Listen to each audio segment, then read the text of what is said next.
Якое нечаканае прызнанне зрабіў Лукашенка і чаму ён зноў загаварыў пра новага прэзідэнта? У які буйны скандал трапіў новаспечаны міністр культуры і як Мікола Статкевіч патроліў Наталлю Эйсмант? Вітаем, сябры! Гэта наша Ніва і зараз мы ўсё вам раскажам.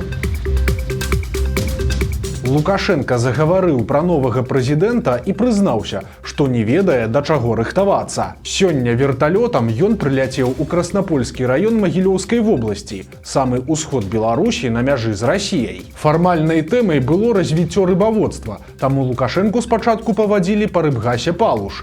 Ён адразу ж даў загад сваім чыноўнікам набудаваць па ўсёй краіне падобных комплексаў і напоўніць рынак айчыннай рыбай. На месцы ж вырашалася і пытанне з кормам. Яго ўжо нібыта пачала вырабляць беларуская нацыянальная біятэхналагічная карпарацыя. Усяго тыдзень таму Лукашенка патрабаваў ад падначаленых выратаваць гэты грандыёзны праект. І вось адразу ж знайшоўся новы кірунак для яго працы.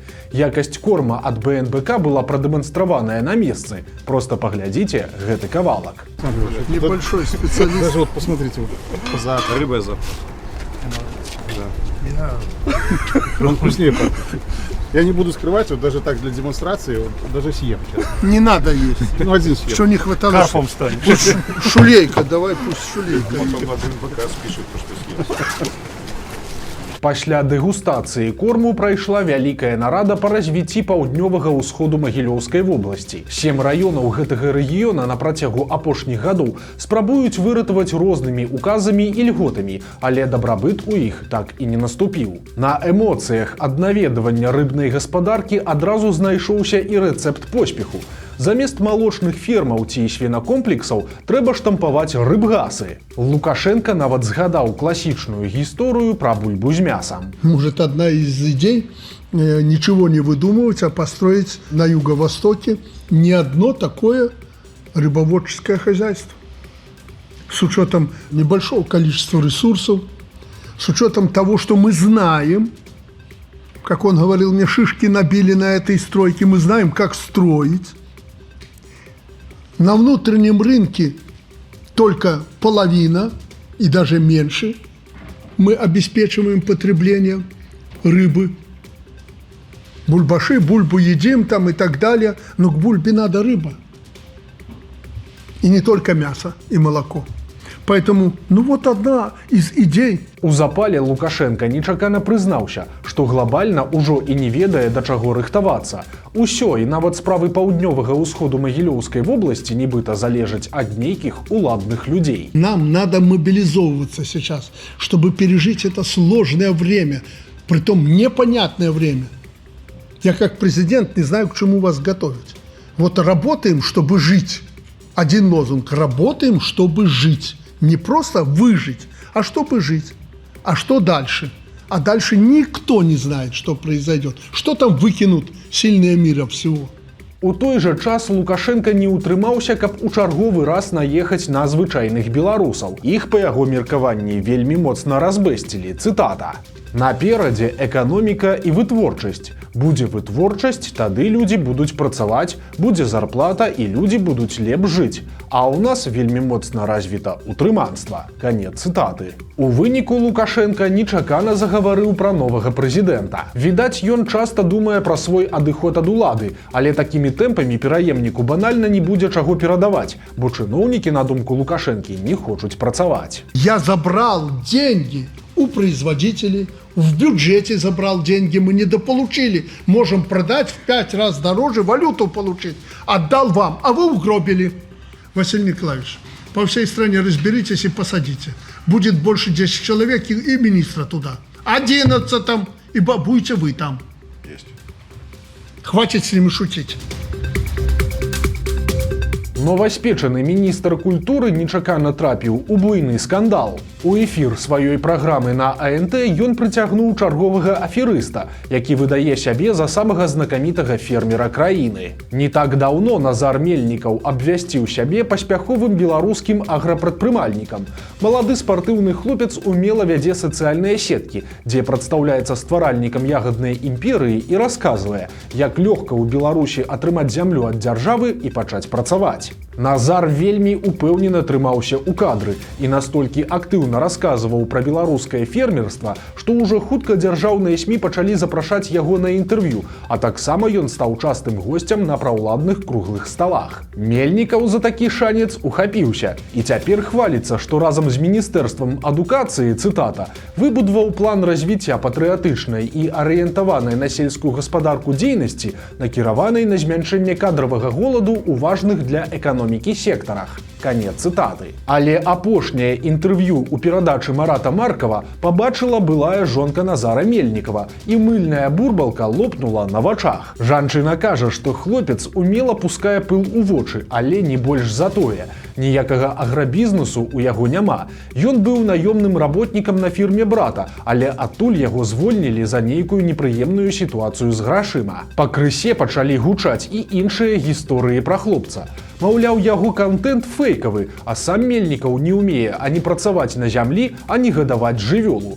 Ён проста прыязджае на чужую ферму і здымае паказушныя відосы, а пасля нярэдка кідае на грошы і сваіх аператараў. Але ці патрэбная камусьці гэтая праўда, пытанне пакуль адкрытае. Марат Маркаў, само сабою, маўчыць, а Назар выхваляецца ў сторыс, якімі высокімі сталі прагляды ў яго акаунтах пасля інтэрв'ю міністру. Парадоксы беларускай прававой сістэмы. Мікола Статкевіч расказаў, што дагэтуль лічыцца зняволеным. У сваім тэлеграм-канале палітык працягвае расказваць, як аднаўляе жыццё на волі. Яго пашпарт разам з турэмнымі рэчамі нядаўна знайшоўся ў СІЗА ў Калядзічах, а цяпер з'явіўся і працяг гэтай гісторыі. Статкевіч хацеў аднавіць пенсію, але высветлілася, што для гэтага патрэбная даведка аб вызваленні, бо згодна з міліцэйскай базай ён дагэтуль лічыцца зняволеным у калоніі Глыбокага. Калі палітык звярнуўся ў СІЗА нумар 1 па дакумент, то яму заявілі, што ніякіх папер даць не могуць, бо Статкевіча вызваляла нейкая іншая установа, а з турэмнай бальніцы яго вывозілі нейкім планавым канвоем. Мікола Статкевіч згадаў словы Наталлі Эйсмонт пра тое, што ён быў памілаваны указам Лукашэнкі яшчэ нібыта ў верасні мінулага года.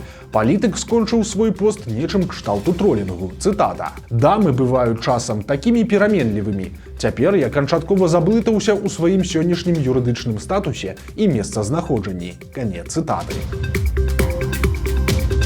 Дачка найбліжэйшага паплечніка Лукашэнкі падалася ў эзатэрыку, а сын займаецца мутным бізнесам. Журналісты партала «Зеркала» высветлілі, чым цяпер займаюцца старэйшыя дзеці Віктара Шэймана. Напэўна, адзінага чалавека, хто з 94-го года застаецца ў найбліжэйшым коле кіраўніка Беларусі. Доўгі час ён займаў ключавыя дзяржаўныя пасады, але апошнія гады працуе спецпасланнікам Лукашэнкі ў Афрыцы і займаецца разнастайным бізнесам. Двое яго дарослых дзяцей таксама шукаюць сябе ў якасці прадпрымальнікаў, прычым у нестандартных сферах. Дачка Шэймана Вольга, якая цяпер носіць прозвішча Кірыенка, была сузаснавальніцай бара, а пасля спрабавала ў спартыўнае спонсарства. Але гэтыя кірункі не ўзляцелі, і цяпер дзяўчына займаецца эзатэрыкай і псіхалогіяй. У інстаграме Вольгі Кірыенка можна адшукаць парады па медытацыі, астралагічныя прагнозы, анонсы розных кансультацый і продажы так званых трансфармацыйных курсаў. За 190 рублёў яго стваральнікі абяцаюць пазбаўленне ад праблем у жыцці і наладжванне адносін са сваякамі. Таксама пры садзейнічанні дачкі Віктара Шэймана быў выпушчаны набор варажбітных карт, якія дапамагаюць пачуць сваю інтуіцыю. Прадавалі іх за 180 рублёў, але з часам цана упала да 105. Ад сястры не адстае і яе брат Сяргей, але ён чалавек не публічны.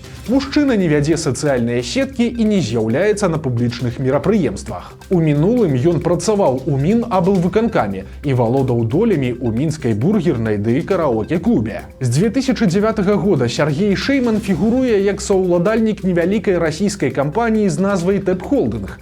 Па звестках расследавальнікаў гэта звычайная фірма-пракладка, якая на паперы займаецца арэндай нерухомасці, але не мае супрацоўнікаў і патрэбная для розных фінансавых маніпуляцый. У апошнія гады дзейнасць гэтага тэп-холдынга звялася амаль да нуля. Акрамя таго, Шэйман-малодшы ў 2017 годзе стаў заснавальнікам сейшэльскай кампаніі, якая займаецца здабычай золата ў Зімбабве.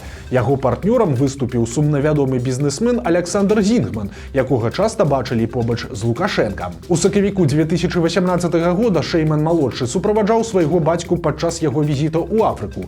Мясцовыя СМІ тады прадстаўлялі яго як дарадцу кіраўніка беларускай дэлегацыі. У 2020-м сейшэльская фірма спыніла дзейнасць. Пры гэтым бізнес па здабычы золата ў Зімбабве нікуды не падзеўся. Кампанію неаднаразова абвінавачвалі ў парушэннях заканадаўства і нанясенні экалагічнай шкоды, якая прывяла да ўспышкі халеры. Але ці лічыцца ў ёй Сергей Шейман, журналістам высветліць не ўдалося. Былы міліцыянер стаў дырэктарам самага папулярнага беларускага тэатра. У красавіку кіраўніком дзяржаўнага тэатра «Лялек» быў прызначаны Вячаслаў Лявоненка. Як высветлілі журналісты партала «Зеркала», гэты чалавек не мае ніякага дачынення да культуры, аднак мае званне маёра міліцыі. У 2001 годзе Лявоненка выпусціўся з акадэміі Міністэрства ўнутраных спраў і стаў працаваць у мінскай міліцыі. Але ў 2012-м па сканчэнні кантракта ён чамусьці сышоў у адстаўку.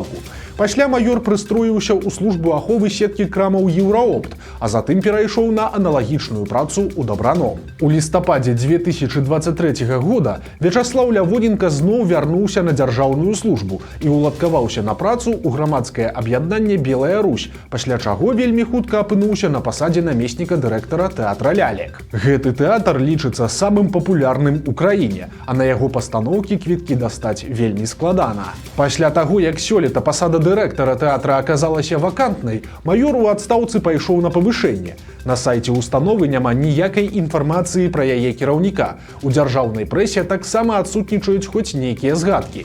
І гэта дзіўна для прадстаўніка культуры, але лагічна для чалавека з сілавым бэкграўндам. Канвеер палітычных рэпрэсій не спыняецца ні на дзень. Цяпер стала вядома, што ў мінскім аэрапорце па вяртанні з Грузіі затрымалі фатографа Александра Шишко. Апошнія гады мужчына жыў у Тбілісі і, як расказаў позірку праваабаронца Раман Кісляк, пасля святкавання Дня волі ў 23-м годзе на фатографа завялі крымінальную справу і ў Беларусі ў яго канфіскавалі кватэру.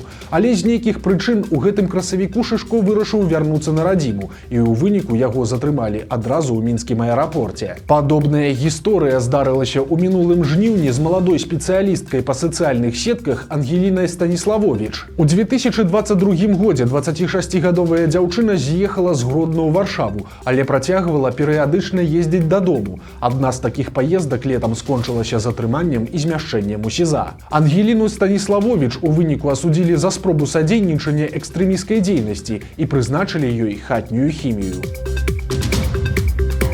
Адзіны беларускі універсітэт у Еўропе прызналі экстрэмісцкай арганізацыяй. Адпаведнае рашэнне было прынятае Вярхоўным судом. Дзейнасць еўрапейскага гуманітарнага універсітэта, які месціцца ў Вільні, разам з яго структурнымі падраздзяленнямі, сімволікай і атрыбутыкай забароненая на тэрыторыі Беларусі. І гэты крок лукашэнкаўцаў быў анансаваны яшчэ 2 гады таму. Тады прапаганда расказвала, што генеральны пракурор Андрэй Швед звярнуўся з адпаведнай заявай у Вярхоўны суд. Але справа заглухла. Да канца яе давялі толькі тады, калі Швед асабіста ўзначаліў той самы Вярхоўны суд. Еўрапейскі гуманітарны універсітэт абвінавацілі ў дэстабілізацыі сацыяльна-палітычнай абстаноўкі ў краіне і падрыхтоўцы моладзі да рэалізацыі заходніх сцэнароў трансфармацыі палітычнай сістэмы. Акрамя таго, установу раскрытыкавалі за ўзаемадзеянне з прадстаўнікамі арганізацый, прызнанымі ў Беларусі экстрэмісцкімі і тэрарыстычнымі. Як рашэнне Вярхоўнага суда паўплывае на працу ЕГУ, пакуль не зразумела. Хутчэй за ўсё, сваімі забаронамі лукашэнкаўцы хочуць абмежаваць паступленне беларусаў у гэты універсітэт. Маўляў, калі збірайцеся там вучыцца, то гэта квіток у адзін канец. Пры вяртанні ў Беларусь навучэнцаў і выпускнікоў будзе чакаць турма.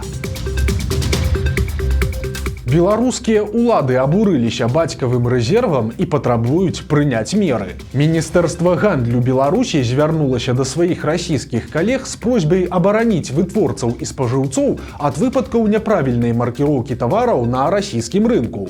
Справа ў тым, што там прадаецца прадукцыя, якая выдаецца за беларускую, але фактычна вырабляецца ў Расіі ці ў Кітаі.